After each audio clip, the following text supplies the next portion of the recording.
Vou lá. Pensa um pouquinho na sua conta de luz. É uma coisa que, assim, simplesmente chega, a gente paga e pronto, né? Agora imagina se desse para escolher de quem comprar energia. Tipo, igual a gente faz com o plano de celular, comparando preço, serviço, até de onde vem essa energia. Pois é, essa realidade pode estar bem mais perto do que parece. E é sobre essa revolução meio silenciosa que está para acontecer no setor de energia do Brasil que a gente vai conversar hoje. Nossa análise parte de uma reportagem da CNN Brasil que cobriu um evento, sabe, com os grandes nomes da área. E o que eles disseram lá revela um futuro, assim, cheio de promessas, mas também de umas certas contradições. Exato. E o nosso objetivo aqui é desembolar o que está por trás da medida provisória 1304, que foi o centro de toda essa conversa. A gente vai explorar o que essa tal de abertura de mercado significa na prática, né? Vamos ouvir a visão do CEO da CEMIG, que é uma gigante do setor, e tentar conectar os pontos. Porque essa mudança não acontece do nada. Ela se encaixa numa discussão, assim, muito maior, que envolve desde a estratégia da Petrobras até, sei lá, as metas climáticas globais. É um quebra-cabeça com muitas peças, e a gente vai tentar montar ele aqui. Perfeito. E o ponto de partida é uma frase bem forte do Reinaldo Passanezi Filho, o CEO da CEMIG. Ele não falou em mudança ou ajuste, ele usou o termo grande transformação. E para explicar o impacto disso, ele usou uma analogia que, olha, todo mundo entende na hora. E essa analogia é a chave de tudo. Ele basicamente diz que o setor de energia vai virar o setor de telecomunicações de alguns anos atrás. Lembra como era antes da portabilidade? A gente era meio que refém de uma operadora. Se o serviço era ruim ou caro, paciência, né? Hoje, a maioria de nós é um cliente cativo da distribuidora de energia da nossa região. A luz chega, a conta chega e é isso. E a gente nem para pensar que poderia ser diferente. A proposta é quebrar isso, então. Eu poderia, sei lá, receber uma oferta da empresa X com energia 10% mais barata e simplesmente trocar. Exatamente isso. A ideia é essa, que você, seja dono de uma padaria ou morando num apartamento, possa escolher seu fornecedor. E os critérios vão além do preço. Poderia ser por um contrato mais flexível, um atendimento melhor, ou, e aqui a coisa fica muito interessante, pela origem da energia. Ah, essa é a parte que me chama mais atenção, a tal da energia verde. Quer dizer que eu poderia escolher uma empresa que me garantisse que 100% da eletricidade da minha casa vem de fontes renováveis, tipo solar ou eólica. Precisamente. Isso coloca um poder nas mãos do consumidor que hoje, assim, simplesmente não existe. A sua escolha deixa de ser só econômica e passa a ser também uma declaração de valores. Mas aí entra a minha dúvida, né? Porque uma coisa é a intenção, outra é o bolso no fim do mês. Será que na prática, no dia a dia, a maioria das pessoas não vai simplesmente escolher o mais barato e pronto? Essa preocupação verde é para valer ou é um discurso mais de nicho? É uma ótima pergunta. De qualquer forma, a possibilidade por si só já é uma mudança e tanto. E a reportagem diz que já tem até prazo para isso virar realidade. Sim, mencionaram os prazos, né? Tem, sim. Se a medida provisória for sancionada como está, a coisa acontece em fases. 2 anos para a indústria e o comércio poderem escolher, e 3 anos para chegar nas residências. E um detalhe importante, no dia em que a matéria saiu, a MP estava na mesa do presidente para sanção. E o prazo se esgotando. Ou seja, não é uma discussão para o futuro distante. O relógio pode já estar correndo. Então, a promessa é ótima, parece até bom demais para ser verdade. Mas, pelo que eu li, o próprio CEO da CEMIG, que está, digamos, vendendo essa ideia, tem um pé atrás, não é? Ele aponta um gargalo aí no meio. É aqui que a conversa sai do campo das ideias e entra na realidade da infraestrutura. A crítica do Passanezi é muito direta e, na minha opinião, certeira.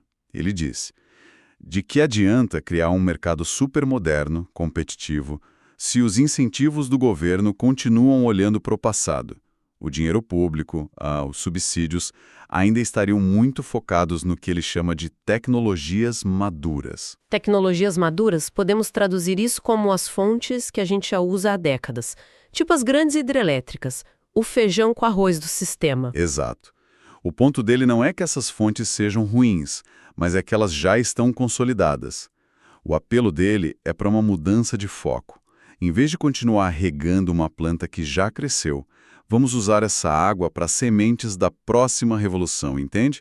Ele quer que o Brasil use os incentivos para se posicionar na vanguarda, investindo em tecnologias disruptivas. E ele dá exemplos de onde esse dinheiro deveria ir, né? E confesso que um deles me pegou de surpresa. Data centers. Quando eu penso em energia, eu penso em poste, em usina. Data center parece coisa de TI. Qual a conexão aí que talvez a gente não esteja vendo de cara? Essa conexão é fundamental. Pensa bem. Data centers são o cérebro da economia digital. Tudo que a gente faz online, de rede social à inteligência artificial, passa por eles. E eles são, assim, monstros consumidores de energia. A questão é, para um gigante da tecnologia decidir onde construir o seu próximo data center, ele olha 3 coisas: estabilidade política, conectividade e, crucialmente, custo e fonte de energia. Entendi. Energia barata e confiável é um fator de atração de investimentos. Faz sentido. É mais do que isso. E aqui está o pulo do gato. O Brasil, com esse potencial gigantesco para energia renovável e barata, poderia se tornar um polo global para Green Data Centers. Não é só sobre ter energia, é sobre usar a nossa matriz limpa como uma vantagem competitiva para atrair a infraestrutura da economia do século XXI. A aposta dele é geopolítica. É dizer para o mundo, quer rodar sua IA com energia limpa e barata, o lugar é aqui. Faz todo sentido visto por esse ângulo. E os outros exemplos que ele cita, armazenamento e baterias, esses parecem mais óbvios, né? Ligados diretamente à geração. Sim, mas são a peça que falta no quebra-cabeça das renováveis. O grande calcanhar de Aquiles da energia solar e eólica é a intermitência. O sol se põe, o vento para. Como garantir luz 24 horas por dia? Armazenando energia. Investir pesado em baterias de larga escala e outras tecnologias é o que permite que a gente guarde a energia do sol do meio-dia para usar na novela das 9. Sem isso, a transição para uma matriz 100% renovável fica capenga. A crítica dele é essa: estamos abrindo a porta do futuro, mas esquecendo de construir o corredor que leva até ela. Certo. A visão é que não basta a lei, é preciso que os incentivos modernizem a infraestrutura de verdade. Mas essa MP não é só sobre o futuro, né? Pelo que a matéria da CNN aponta, tem umas coisas ali que parecem olhar bem para o passado. E isso mostra como a política energética é um campo de batalha de interesses, né? A mesma caneta que assina a abertura do mercado, que parece super moderna, também assina uma cláusula que prorroga o funcionamento de usinas a carvão até 2040. Carvão. Peraí, a gente falando de data center verdes, de escolher energia limpa, e a mesma lei garante mais 15 anos de vida para usinas a carvão, parece um Frankenstein de interesses. Como é que essas duas coisas cabem na mesma proposta? É a pergunta de $1 milhão. A explicação está no fato de que uma lei dessa magnitude nunca é tecnicamente pura. Ela é o resultado de uma negociação política intensa. Existem estados onde a economia local gira em torno dessas usinas, existem empregos em jogo, e tem o argumento da segurança energética, de manter uma fonte firme para garantir o abastecimento, sabe? É o Brasil real, um país tentando correr para o futuro sem conseguir se livrar completamente das amarras do passado. A transição energética, na prática, é muito mais um processo confuso e cheio de concessões do que uma virada de chave limpa e bonita. E além do carvão, a matéria ainda cita outros pontos dessa reforma. Sim, é um pacotão.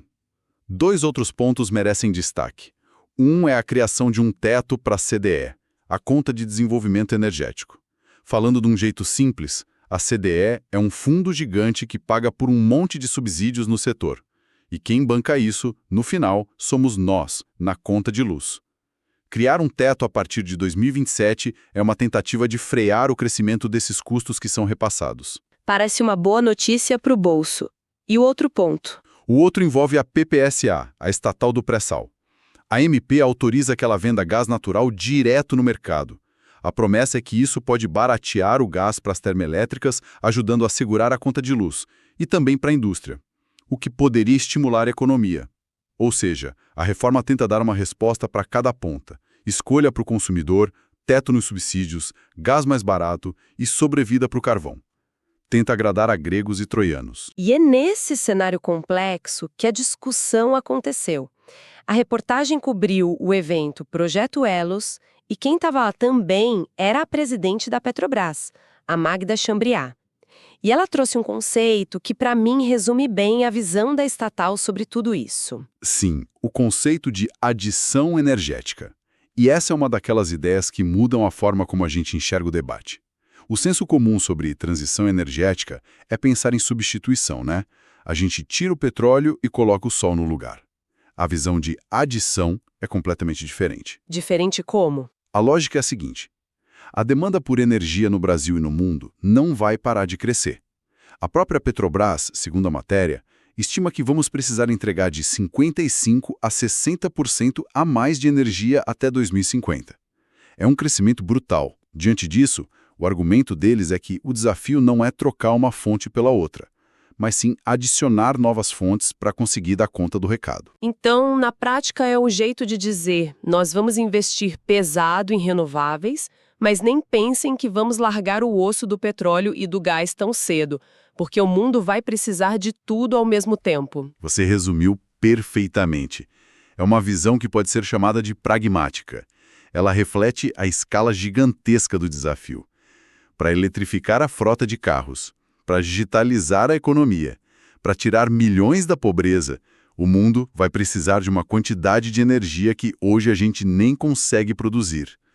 A adição energética é a resposta da Petrobras a essa realidade, defendendo que os fósseis ainda serão cruciais por décadas, lado a lado com a expansão das renováveis. Mas essa visão pragmática não entra em rota de colisão direta com a urgência climática, porque a reportagem termina com uma outra perspectiva, do Anderson Baranov, CEO da Norsk Hydro Brasil. Ele tinha acabado de participar de discussões da COP30 e parece trazer um contraponto. Exato. A fala dele coloca o pé no freio desse pragmatismo e traz o clima de volta para o centro da mesa. Mas o interessante é que ele não traz uma visão apocalíptica. Pelo contrário, ele se diz otimista. Ele observa que o discurso dentro das grandes empresas mudou muito. A preocupação com descarbonização, com inovação sustentável, deixou de ser um assunto do departamento de marketing e virou pauta de CEO. Então ele acredita que, apesar dessas visões conflitantes, como da adição energética, existe um caminho comum a ser encontrado. Sim, a aposta dele é no diálogo. A expressão que ele usa é que o diálogo vai prevalecer. Ele enxerga as empresas, mesmo com estratégias diferentes, voltando a cooperar mais. É como se, apesar das tensões óbvias entre precisar de mais energia e precisar de menos emissões, todos no setor tivessem entendido que ninguém resolve esse problema sozinho. A visão dele é que a solução virá da combinação de inovação tecnológica com muita, mas muita conversa. Ok, vamos tentar amarrar tudo isso. O que a gente viu, então, é uma reforma que promete uma revolução para o consumidor, dando um poder de escolha que nunca tivemos. Mas essa promessa está no meio de um campo minado, cheio de tensões. O novo contra o velho, o crescimento econômico contra as metas do clima. E a síntese perfeita. A notícia real não é a MP em si, mas as tensões que ela revela. A tensão entre incentivar baterias do século XXI e, ao mesmo tempo, prolongar a vida do carvão do século XIX. A tensão entre o discurso pragmático da Petrobras de que precisamos de toda a energia possível e a realidade do Acordo de Paris, que exige cortes drásticos de emissões. A MP 1304 é o epicentro onde todas essas forças colidem. E depois de ouvir tudo isso, fico pensando numa coisa para a gente levar para casa. A reportagem foca muito na possibilidade de escolha. Quando essa escolha finalmente chegar na nossa conta de luz, o que vai pesar mais? O bolso ou a consciência? Essa é a grande questão que fica no ar.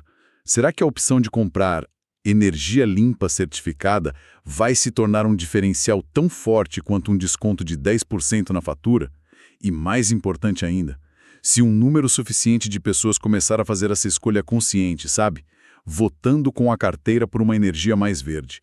Será que essa pressão dos consumidores não pode se tornar um motor de mudança mais poderoso do que as próprias políticas do governo?